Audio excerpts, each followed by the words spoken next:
அனைவருக்கும் வணக்கம். தாடி ரூட்ஸ் பக்கத்தில் மீண்டும் உங்களெல்லாம் சந்திப்பதில் எனக்கு பெரும் மகிழ்ச்சி. இன்றைய ஒரு பதிவில் நான் எதை பற்றி பேசலான்னு இருக்கேன்னு பார்த்தீங்கன்னா, எப்படி கல்வி நிறுவனங்களை நடத்துகிறாங்க அப்படின்றத பற்றி பேசணும்னு ஆசைப்படுறேன். சில மாதங்களுக்கு முன்பு என்னாச்சுன்னு பார்த்தீங்கன்னா, எங்கள் குடும்பத்தில் எங்கள் குடும்பத்தோடைய ஒரு நண்பர், ஃபேமிலி ஃப்ரெண்ட் அவங்களுடைய கம்பெனிக்கு நான் விசிட் பண்ணியிருந்தேன். அவங்களுடைய கம்பெனியில் நான் விசிட் பண்ணும்போது பார்த்தீங்கன்னா, அவர் எங்கேயோ கொஞ்சம் பிஸ்னஸ் விஷயமா கொஞ்சம் வெளியே போயிருந்தாங்க. அதனால அவருடைய ஆஃபீஸில் ரிசப்ஷனில் நான் வெயிட் பண்ணிகிட்டே இருக்கும்போது ஒரு நார்த் இந்தியன் பையன் வந்தான். உத்தரப்பிரதேசம் மாநிலத்தோடைய ஒரு பையன்.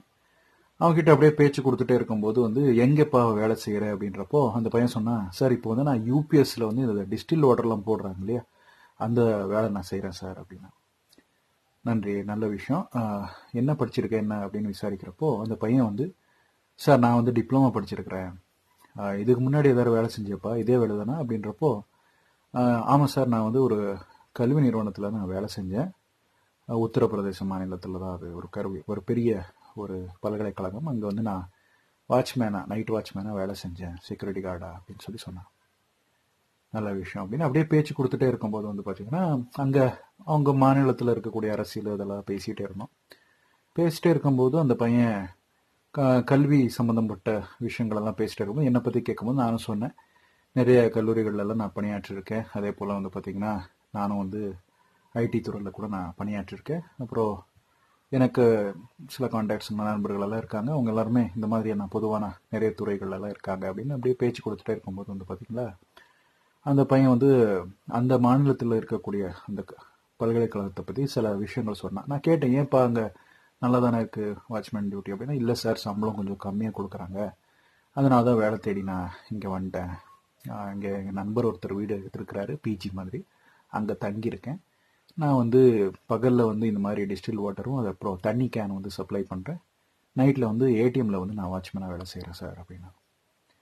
நல்ல விஷயமாப்பா அப்படின்னு சொல்லி பேசிட்டே இருக்கும்போது அவன் எப்படி இந்த பல்கலைக்கழகம் எப்படி வேலை செய்யுது, எப்படி உருவாச்சு அந்த தகவல் எல்லாம் என்கிட்ட அப்படியே பேச்சு கொடுத்துட்டே இருக்கும்போது, ஏன்னா நேரமாயிட்டே இருந்துச்சு எனக்கும், அவருக்காக வெயிட் பண்ணிட்டே இருந்தேன். சரி சும்மா ஒரு பேச்சு கொடுக்கலாமேன்னு சொல்லி பேச்சு கொடுத்துட்டே இருக்கும்போது நிறைய விஷயங்கள் அவன் பகிர்ந்துக்கிட்டான். எப்படி அவங்க அங்கே அந்த பல்கலைக்கழகம் உருவாச்சு அப்படின்ற தகவல் எல்லாம் சொல்லும்போது அவன் சொல்ற ஒரு விஷயம் என்னன்னா, சார் முதல் விஷயம் என்னன்னா, நீங்க ஒரு பெரிய எம்எல்ஏயோ எம்பியோ யாராவது இருக்காங்களோ அவங்க கீழே நீங்க இருக்கணும் சார். ஒரு தலைவர் கீழே நீங்க வேலை செஞ்சாதான் அவங்க உங்களை ரொம்ப நெருங்கியவங்களா நீங்க காமிச்சிக்கணும் சார் அப்படின்னு. அப்படி என்னப்பா இப்படி பேசுறீ அப்படின்னு கேட்கும்போது, ஆமா சார் இதுதான் நிறைய பேருக்கு தெரியாத ஒரு விஷயம் இது அப்படின்னு சொல்லி அவன் சொன்னான். இல்லப்பா இது நிறைய இடங்கள்ல இது காமனான விஷயம் தானே, ஒரு மாநிலம் இல்லை பல மாநிலங்கள்ல இந்த மாதிரி தான் நடக்குது.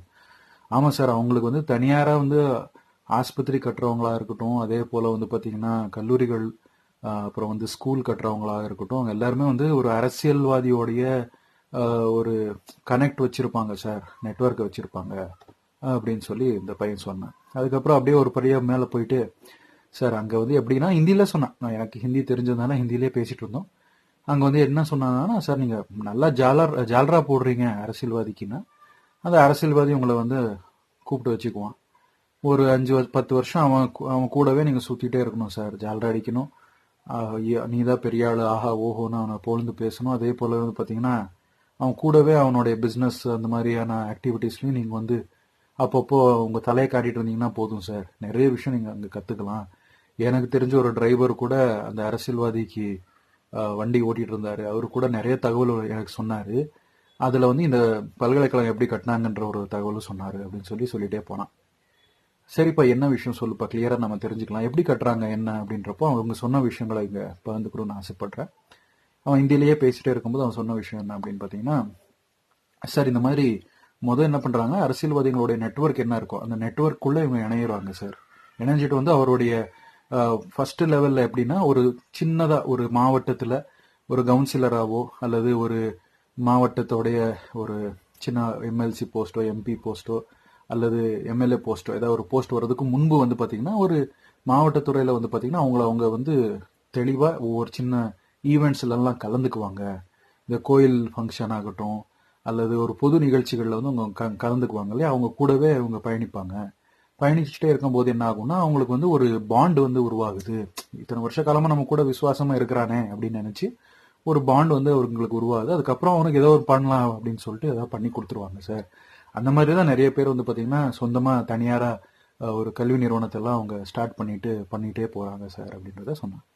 அதுக்கப்புறம் வந்து என்ன சொன்னாங்கன்னா இது எப்படிப்பா பண்ணுறாங்க அப்படின்னு கேட்குறப்போ, இல்லை சார் அவங்க என்ன செய்கிறாங்கன்னு பார்த்தீங்கன்னா வந்து அவங்க வந்து ஒரு என்ஜிஓ மாதிரி ஆரம்பிக்கிறாங்க சார். அந்த என்ஜிஓக்குள்ளே வந்து பார்த்தீங்கன்னா இந்த கல்விக்காகவே அந்த எம்எல்ஏஓ எம்பிஆராக இருக்காங்களோ அவங்களுடைய ஒய்ஃபோ அல்லது பசங்க பேர்லேயும் இந்த மாதிரி ஒரு என்ஜிஓ உருவாக்கிட்டு அந்த என்ஜிஓ வழியாக என்ன பண்ணுறாங்கன்னா ஃபண்ட்ஸை வந்து கலெக்ட் பண்ணுறாங்க. எப்படி ஃபண்ட்ஸை கலெக்ட் பண்ணுவாங்கன்னப்போ, இல்லை சார் இவங்க வந்து பெரும் புள்ளியாக இருக்கிறப்போ என்ன ஆகும்னா அவங்க வந்து இந்த நம்ம சீட்டெல்லாம் போடுறோம்ல சார், அந்த மாதிரி சீட்டு போடுவாங்க. சீட்டு போட்ட காசு என்ன இருக்கோ அந்த காசில் ஒரு பங்கு வந்து ஒரு கை வந்து இந்த அரசியல்வாதியோட கையாக இருக்கும். அப்புறம் வந்து அந்த சீட்டை வச்சு அவங்க வந்து கடன் கொடுக்கறது, இந்த கந்து வெடிக்கு விடுறது அந்த மாதிரி எல்லாம் செய்வாங்க. கடன் வந்து கந்து வெடிக்கெல்லாம் விட்டு வசூல் எல்லாம் பண்ணிட்டாங்க அப்படின்ற பட்சத்தில் என்ன பண்ணுவாங்கன்னா அந்த பணத்தை மறுபடியும் ரொட்டேஷன்லேயே போட்டுட்டே இருப்பாங்க சார். அதை வச்சு அவங்க அரசியல் கேம்பெயினிங்க்கு அதுக்கெல்லாம் அதை பயன்படுத்திக்குவாங்க. அந்த பணத்தை அந்த அரசியல் டைமில் வந்து அதை பயன்படுத்திக்குவாங்க. மற்ற நேரங்களில் அதை வந்து கடனாக கொடுத்து அதில் ரொட்டேஷன் பண்ணிக்கிட்டே இருப்பாங்க. அதுக்கப்புறம் தான் என்ன பண்ணுவாங்கன்னா அவங்க அந்த ரொட்டேஷன் பண்ணுறப்போ அந்த குரூப்பில் யாரெல்லாம் இருக்கிறாங்களோ அந்த சீட்டு போடுறவங்க அவங்களுடைய விசுவாசத்தை வந்து இவங்க எடுத்துக்குவாங்க. ஏன்னா அந்த சீட்டு கம்பெனி ஏதோ ஒரு சாமியோட கடவுள் பேரை வச்சு தான் அவங்க நடத்திட்டு இருப்பாங்க. அப்போ அந்த கடவுள் நம்பிக்கை இருக்கிறவங்க வந்து அதில் பங்கேற்பாங்க. கண்டிப்பாக அந்த கடவுள் நம்பிக்கை இருக்கிறவங்க வந்து கண்டிப்பாக திருப்பி கொடுக்கணுன்ற மனநிலை தான் இருப்பாங்க. அவங்க விசுவாசியாகவும் மாறிடுவாங்க அரசியல்வாதிக்கு.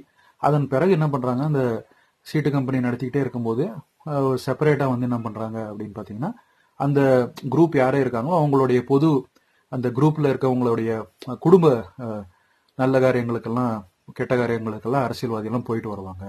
அப்போ வந்து இவர் வந்து நெட்ஒர்க்காக வச்சிருக்கிற அந்த ஆள் யார் இருக்கிறாரோ அவர் தான் வந்து கூட்டிகிட்டு வர்றது போகிறது அதெல்லாம் பார்த்துட்டே இருப்பார். அதுக்கப்புறம் இந்த கல்வி நிறுவனத்தை ஆரம்பித்தப்போ இந்த சீட்டு போட்ட மக்களுங்க யார் யார் இருக்காங்களோ அவங்களுடைய குடும்பத்தில் இருக்கிற பசங்க யாராவது இருந்தாங்களோ அங்கே அட்மிஷன் போட்டுட்டு அவங்களுக்கு கல்லூரியில் வந்து அட்மிஷனுக்கு இது பண்ணுவாங்க. அதுக்கப்புறம் படிப்படியாக அதை அப்படியே பெரிய பெரிய கல்லூரி நிறுவனங்களில் வந்து யார் யாரெல்லாம் பணிபுரிகிறாங்களோ அவங்கள வந்து பார்ட் டைமாக சொல்லிக் கொடுக்க முடியுமான்றதை பேசுவாங்க. அப்புறம் ஸ்கூலில் இருக்கிற டீச்சர்ஸும் அதே மாதிரி தான் யாரோ பார்ட் டைமில் நீங்கள் வர்றீங்களான்ற மாதிரி ஃபஸ்ட்டு அவங்கள அட்ராக்ட் பண்ணுறதுக்காக பண்ணுவாங்க. சம்பளம் அதிகமாக கொடுக்குறோம் அப்படின்னதும் அவங்க வேலையை விட்டுட்டு வந்து ஜாயின் பண்ணிக்குவாங்க சார். அதுக்கப்புறம் வந்து பார்த்தீங்கன்னா ஒரு கோச்சிங்கு டியூஷன் சென்டர் அது மாதிரி இருக்கிற இடங்கள்லையும் போவாங்க சார். அதுக்கப்புறம் வந்து பார்த்தீங்கன்னா 12th 10th படிக்கிற பசங்களுக்கு வந்து இந்த ட்ரைனிங் எல்லாம் கொடுப்பாங்க சார். இந்த JEE நீட்டு இந்த மாதிரி கோச்சிங் சென்டர் வந்து அவங்க ஸ்டார்ட் பண்ணுவாங்க. அதில் இருக்கிற இந்த ட்ரெயினர்ஸையும் வந்து கூட்டிகிட்டு வந்துட்டு தனிப்பட்ட முறையில் வந்து பார்த்தீங்கன்னா இந்த கோச்சிங் சென்டரை பெருசாக்க போவாங்க. அதுக்கப்புறம் அந்த கோச்சிங் சென்டரே வந்து ஒரு 12th தனிப்பட்ட ஒரு காலேஜ் மாதிரி கொண்டு வந்துடுவாங்க. ஒரு ஸ்கூலாக வந்து அதை மாற்றிடுவாங்க சார் அப்படின்றதெல்லாம் சொன்னாப்படி. இது எல்லாத்தையும் சொன்ன பிறகு வந்து அந்த பையன் இன்னும் ஒரு படி மேலே போனப்படி என்ன அப்படின்னு கேட்குறப்போ வந்து சார் என்னன்னா இவங்க எப்படி இது பண்ணுறாங்கன்னா ஒரு ட்ரஸ்ட் மாதிரி வச்சுக்கிறாங்க சார். அந்த ட்ரஸ்ட்டில் வந்து எப்படி பண்ணுறாங்க அப்படின்னா நான் சொன்ன மாதிரி இந்த என்ஜிஓலாம் ஒரு ஒன்றா சேர்த்துட்டு அதில் ட்ரஸ்ட் மூலமாக நிர்வாகத்தை கொண்டு வருவாங்க. ட்ரஸ்ட் மூலமாக கொண்டு வர்றதுனால நிறைய அவங்களுக்கு வந்து டேக்ஸ் எக்ஸம்ஷன் எல்லாம் கிடைக்கும். அதனால ட்ரஸ்ட்டை வச்சு தான் நடத்திட்டு இருப்பாங்க. அப்புறம் வந்து கடனை வாங்குவாங்க. ட்ரஸ்ட் மூலமாக வந்து அவங்க என்ன பண்ணுவாங்க, பணத்தை வந்து எடுப்பாங்க, கடனை வாங்குவாங்க. கடனை வாங்கி ஃபர்ஸ்ட் ஒரு நிலத்தை வாங்கி அதில் ஒரு கிரவுண்ட் ஃப்ளோரை கட்டிட்டு அதுக்கப்புறம் படிப்படியாக ஒரு 5-10 வருஷத்தில் ஒரு பில்டிங்கை கட்டி விட்டு அங்கே இது பண்ணி விட்ருவாங்க. இது எல்லா இடங்கள்லையும் நடக்கிற ஒரு விஷயம் தானே அப்படின்னு. ஆமாம் சார், அது அப்படி தான் நடத்துகிறாங்க. அதுக்கப்புறம் வந்து அவங்க அதுக்கே நிறுத்த மாட்டாங்க, அங்கேயே மறுபடியும் அதை எக்ஸ்பேண்ட் பண்ணிகிட்டே போவாங்க. ரியல் எஸ்டேட்டில் இருக்கிற நபர்கள் இந்த வந்து பார்த்தீங்கன்னா இந்த புரோக்கருங்க, ரியல் எஸ்டேட் புரோக்கருங்கெல்லாம் சில பேர் இந்த மாதிரி தான் ஆரம்பிச்சுட்டு அரசியல்வாதியோட சேர்ந்து இந்த மாதிரி பண்ணிகிட்டே போவாங்க சார். பண்ண அவங்க வந்து அப்படியே பெரு செல்வந்தராக மாறிடுவாங்க. எப்போல்லாம் வந்து இந்த அரசியல் கூட்டங்கள் வந்து அமைக்கணும் அல்லது அந்தந்த டைமில் எப்போ எலெக்ஷன் எல்லாம் வருதோ அந்த டைமில் வந்து பார்த்திங்கன்னா இவங்களை வந்து சந்திப்பாங்க. அதுக்கு மூலமாக வந்து அவங்க ஆட்களை இது பண்ணுறதுக்கு அப்புறம் வந்து பார்த்திங்கன்னா என்னென்ன மாதிரியான ஏற்பாடுகள் செய்யணுமோ அதுக்கெல்லாம் அவங்க சப்போர்ட் பண்ணுவாங்க சார் அப்படின்ட்டு சொன்னாங்க. அதே போலவே வந்து அந்த பையன் என்ன சொன்னான் அப்படின்னு பார்த்தீங்கன்னா இது அங்கேயும் நம்ம வழக்கம் போல் இருக்கிற விஷயம் தான், ஜாதின்ற விஷயம் இருக்குது சார். ஜாதிக்கு ஏற்ற மாதிரி தான் அவனுங்க விளையாடுவானுங்க. யார் எப்படி நடந்துக்கணும், எப்படி இது பார்க்கணும், பாரபட்சமெல்லாம் பார்ப்பாங்க, கண்டிப்பாக பார்ப்பாங்க சார் அப்படின்னு சொன்னா அப்படி. இதெல்லாம் சொல்லிகிட்டே இருக்கும்போது இன்னொரு சுவாரஸ்யமான தகவல் சொன்னபடி அது என்னென்னா அவங்க வந்து கடன் வச்சு தான் அவங்க பணக்காரன் ஆகுறாங்க சார் அப்படிங்கிற. அது எப்படிப்பா கடனை வச்சு பணக்கார ஆக முடியும் அப்படின்னா, இல்லை சார் அவங்க என்ன பண்ணுறாங்கன்னா இப்போ வந்து ஒரு 1000 கோடிக்கு நிலம் வச்சிருக்கிறாங்க அப்படின்னா அந்த நிலத்து பத்திரத்தை வச்சு கடனை எடுத்துக்கிறாங்க. கடனை எடுத்துக்கிட்டு அதில் வந்து ஒரு பில்டிங் கட்டுறாங்கன்னா இந்த பில்டிங்கில் வந்து இன்கம் எப்படி வருதுன்னா அந்த அட்மிஷனை பொறுத்து தான் இன்கம் உங்களுக்கு வருது. அதுக்கப்புறம் அந்த இன்கம்ல ஒரு பங்கு வந்து என்ன பண்ணுவாங்க, பிரச்சாரம் பண்றதுக்கும் யூஸ் பண்ணுவாங்க, மார்க்கெட்டிங்லாம் பண்றதுக்கு யூஸ் பண்ணுவாங்க. அதுக்கப்புறம் வந்து இந்த கேபிடேஷன் ஃபீஸு இந்த மாதிரி எல்லாம் உங்களுக்கு காசு வருது சார். அந்த வந்த காசை என்ன பண்ணுவாங்கன்னா, இன்னொரு இடமோ நிலமோ இல்லைன்னா ஒரு கல்லூரியோ அல்லது ஒரு ஸ்கூலோ ஏதாவது ஒரு தனியார் ஸ்கூல் எங்கேயாரு இருக்கு அப்படின்னா அதை பத்தி அப்படியே ரிசர்ச் பண்ணிட்டே இருப்பாங்க சார். அங்க ஆப்பர்ச்சுனிட்டி கிடைச்சிருச்சுன்னா டக்குன்னு போய் அங்கேயே இன்வெஸ்ட் பண்ணிடுவாங்க. இந்த மாதிரி வந்து அப்படியே கொஞ்சம் கொஞ்சமா படிப்படியா அந்த இந்த 10th வரைக்கும் இருக்கக்கூடிய ஒரு ஸ்கூல் என்ன பண்றாங்கன்னா அப்படியே 12th வரைக்கும் எக்ஸ்டெண்ட் பண்ணிட்டு கோச்சிங் சென்டர் அந்த மாதிரி எல்லாம் ஆரம்பிச்சு மெதுவாக அதில் ஃபண்ட்ஸை திரட்டி அதன் வழியாக அவங்க கடனை வாங்கி வாங்கி வாங்கி அவங்க ஒரு பெரிய பல்கலைக்கழகம் மாதிரி மாற்றுறதுக்கு அவங்க முயற்சி பண்ணுவாங்க அப்படின்னு சொன்னாங்க பையன். அப்போதான் எனக்கு யோசனை வந்துச்சு, நம்ம வந்து ஒரு கல்வி நிறுவனம் கட்டணும் அப்படின்னா எந்தெந்த மாதிரியான பிளான் எல்லாம் பண்ணுறாங்க அப்படின்ற விஷயம் தெரிஞ்சுக்கிட்டேன். அந்த பையன் சொன்னது அதுதான், சார் உங்களுக்கு வந்து தோள்பலம் இருக்கணும், தோள்பலம் வந்து அரசியல், அது மூலமாக நீங்கள் போயிட்டீங்கன்னா தோள்பலம் கிடைச்சிரும். அதே போலவே வந்து உங்களுக்கு பணபலமும் வேணும். பணபலம் இனிஷியலி வந்து ஒரு கேபிட்டலாக அவங்க வந்து போட்டு தான் ஆகணும். அரசியல்வாதிகளோட நீங்கள் எவ்வளோ நெருங்கி பழகுறீங்களோ அப்போ அவங்க உங்களை விசுவாசத்தை எடுத்துக்கிட்டு அவங்க கேபிட்டல் போடுவாங்க அப்படின்ற விஷயத்தெல்லாம் சொல்லும்போது தான் நான் அந்த பையனுக்கு சொன்னேன், இது பார்ப்பா இதெல்லாம் ஒரு நல்ல பிளானிங் பண்ணி தான் அவங்க பண்ணுவாங்க, இதுக்கு பேர் பிஸ்னஸ் பிளான்னு சொல்லுவாங்க. எப்படி வந்து பிஸ்னஸை சக்ஸஸ் பண்ணுறதுன்றதுக்கு ஒரு வரைகோலை போட்டுட்டு அதுக்கேற்ற மாதிரி அவங்க பிளான் பண்ணிவிட்டு ஆக்ஷன் எடுத்துக்கிட்டே இருப்பாங்கப்பா அப்படின்னு சொல்லும்போது இது நல்லா இன்ட்ரெஸ்டிங்காக இருக்குது சார், நானும் இந்த மாதிரி ஏதாவது செய்யணும்னு தான் நினைக்கிறேன். அந்த பையனுக்கும் இருக்கும் இல்லையா, அதெல்லாம் பார்த்துருக்கான் கற்றுருக்கான் அப்படின்றப்போ அந்த பையன் சொன்னான், நானும் வந்து நான் எங்கள் கிராமத்துலேயே ஏதாவது பண்ணலாமா, டியூஷன் சென்டர் மாதிரி அப்படின்ற மாதிரியெல்லாம் பேசிகிட்டு இருந்தான் அந்த பையன்.